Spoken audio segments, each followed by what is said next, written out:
Hey Astro Kids, and welcome back.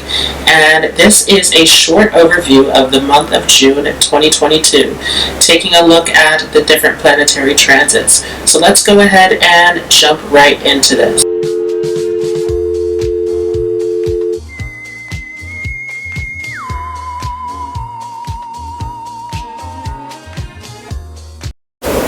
So up on the screen here is the chart of the transits coming up here in the month of June. And we will start off with Mercury stationing direct on the 3rd. And keep in mind that Mercury is still going to be going through a post-shadow. So we are slowly making our way out of this Mercury retrograde. But this has been a big Mercury retrograde, as it has been in the sign of Taurus here in the nakshatra of Rohini, which has everything to do with business, commerce, negotiation, deals, anything that is dealing with your creative process, especially for those who are entrepreneurs, anything along the lines of your speech, because Taurus is related to the throat, and anything that is dealing with hospitality. So this has been a big time in terms of money and business with this Mercury retrograde for some of us. Some areas in business going haywire, some things that we need to take our time as far as negotiations and deals go. But with this Mercury coming direct, this is a great opportunity for business, and Mercury will stay in Taurus for the rest of June. So this is a huge opportunity with Mercury in Taurus in terms of using your communication skills, using your business skills. All of this is coming to your favor. So this is an excellent transit that we have coming up here with this Mercury stationing direct. Definitely taking an ease off of that Mercury retrograde. But shortly after that, on the 4th, we will see Saturn station retrograde. So we're not completely out of this time here of actually looking back and looking at the areas that we need to organize and plan properly. Saturn retrograde is bringing up a lot of past karmas. And so this is a big time of releasing and letting go of the past. And actually at the end of June, we will have a new moon that has everything to do with letting go. So we'll talk more about that as we move along here. But with this Saturn retrograde, this is a big time to look at the area of your life that is ruled by Aquarius, because that is a big area where you will find karmic backlog that needs to be cleaned out, that needs to be worked through. This is a big time of taking a step back and making sure that you are planning properly, that you're setting the right priorities, that you're not getting distracted with this Saturn Aquarius. Remember that we have just started this Saturn in Aquarius transit, and so this is giving us a sneak peek about what this is all about. But this Saturn retrograde really is asking us to review this area, to look back, to reflect, to see, are we really navigating this new energy, this new dynamic of Saturn in Aquarius. Saturn is very strong in its Mula-Trikona sign here in Aquarius, where this really has a lot to do with responsibility. Aquarius, remember, is the sign of the humanitarian, so this has everything to do with your responsibilities, your duties, your position in the world. This has everything to do with any kind of groups or obligations that you're tied to.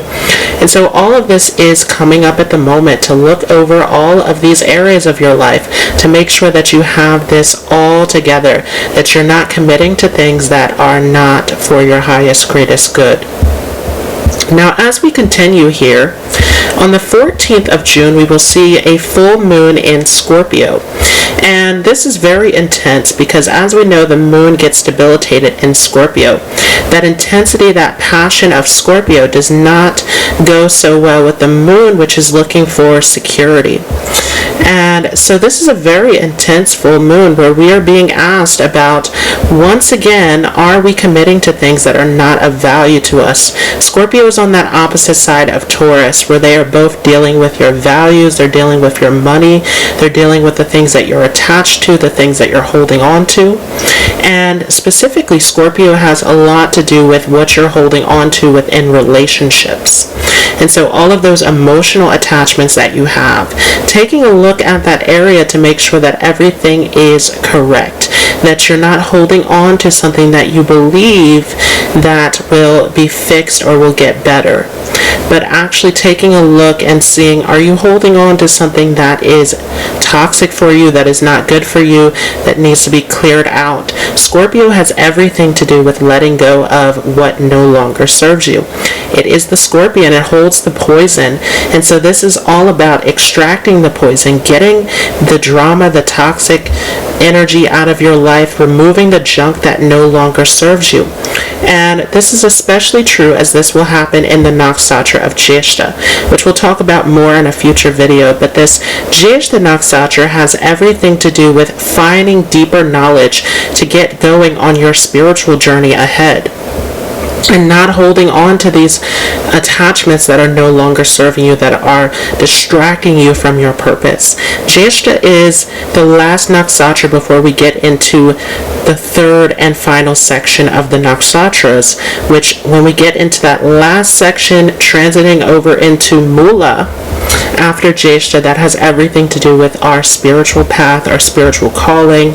And so Jyeshta is that last nakshatra that has everything to do with asking bigger questions, seeking out the deeper answers, going to the root of everything, learning, researching, understanding on a deeper level.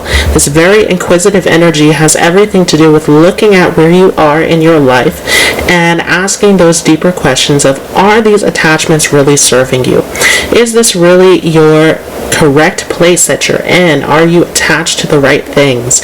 Or is there something here that needs to be cleaned out, that needs to be removed, and something where you need to step into a new domain within your life?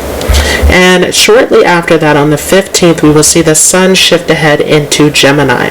So Sun has been here in Taurus, where the focus has been a lot on business, on money, on resources, on family, security, things that we are holding on to.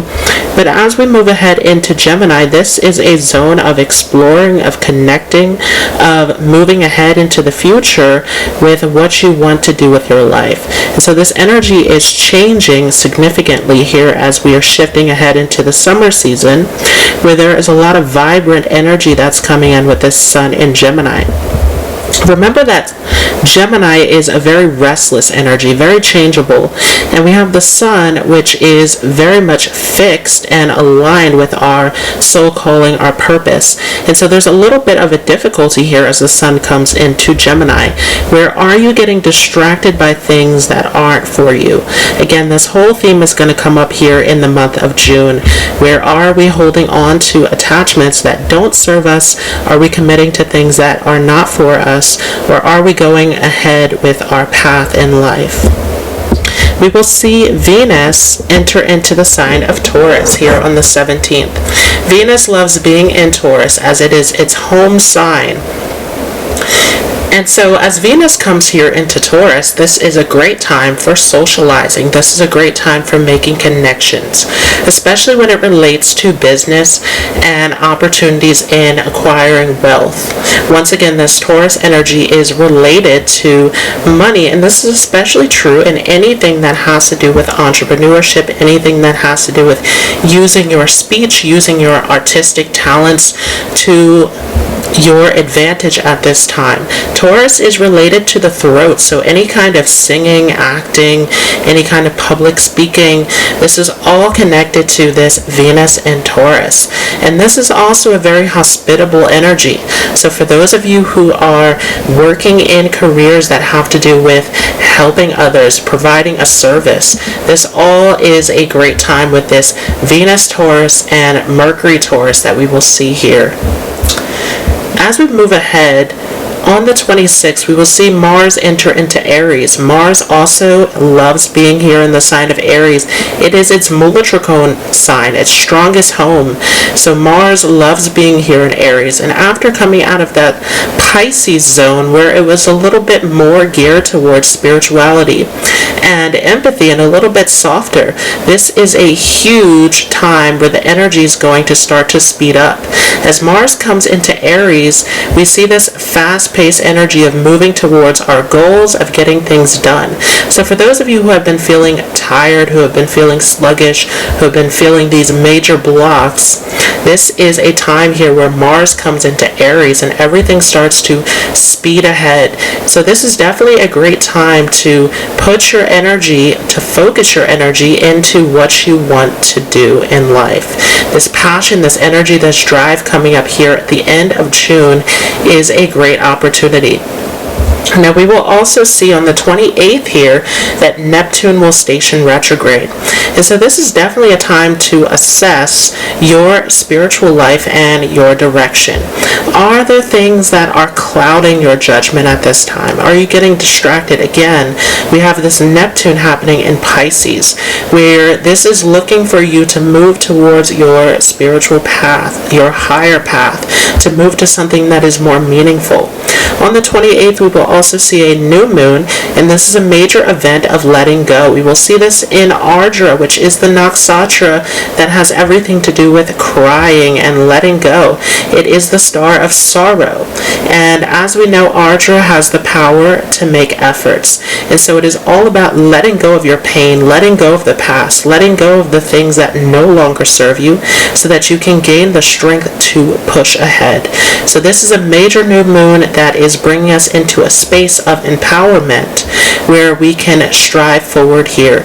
But this has everything to do with letting go. You can't move into this new space if you are holding on to anything from the past.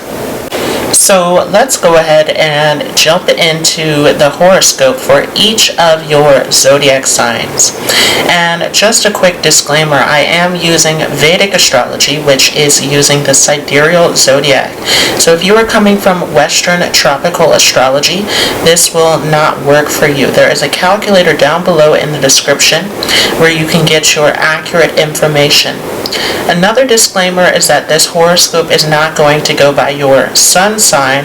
This is going to be according to your ascendant or moon sign. The ascendant tells us the direction of our life, how all the karmic lessons and patterns will play out for us. The moon sign has everything to do with how you are relating to the world and what you are perceiving within your mind. So these are the most important charts for these horoscopes. So making sure that you are using Vedic astrology and that you are following your moon sign and or ascendant sign is very important. For those of you with an Aquarius moon or Aquarius ascendant, this will be a full moon taking place here in your 10th house. Again, taking place in jyotisha, which has everything to do with asking deeper questions, of getting to the truth and moving towards a spiritual or higher calling. This full moon is taking place in your 10th house of career, where this is a big time to ask some deeper questions about your career path, about your position, your responsibilities. It is not a time to make any kind of sudden decisions about your career, though, because this is taking place in a very tumultuous position here in Scorpio. You want to stay focused on your responsibilities, on your direction, on everything that you're doing, while pondering where this is all going to take you. What direction is all of this going to take you in your life? Remembering that the moon there is controlling your 6th house of conflicts, of your health, of how you're treating your body and how you're treating yourself on a daily basis. This is definitely a time to look at your choices, your responsibilities, your commitments. Are they draining for you? Are they affecting your health? Are they good for you? All of this needs to be contemplated and looked over. We have this new moon taking place in your 5th house in Ardra. Great opportunity to strive towards something new. Once again, this is not a time to make hasty decisions about your career, but for some of you, this is a great opportunity to actually move towards something that you love on the side. We have this 5th house of creativity, speculation, and all of your hobbies, all of the things that you enjoy that's opening up here with this new moon. So this can be a great time of taking on a new hobby, of taking on a side job that you are doing here. doing something creative, expressing yourself. This new moon is calling for this. And for those of you who have been feeling creative blocks at this time, especially as Saturn retrogrades there in your first house, but we have the Saturn here for a while now, entering into this new world stage with this Saturn Aquarius and brand new direction here. This new moon really is asking you to let go of any kind of blocks that's stopping you from your creative expression. Saturn retrograding in the first house of self is very significant. This is you, and of course Saturn controls your 12th house as well. You have the only sign that has this Saturn rulership over the 1st and the 12th. The only sign that has a planet that controls the 1st and the 12th simultaneously. So many of you being called towards your responsibilities, your duties, your commitments in life, Saturn here can feel like a heavy burden. Again, you want to check over your health, how you're taking care of yourself with this Saturn coming into this first house retrograde.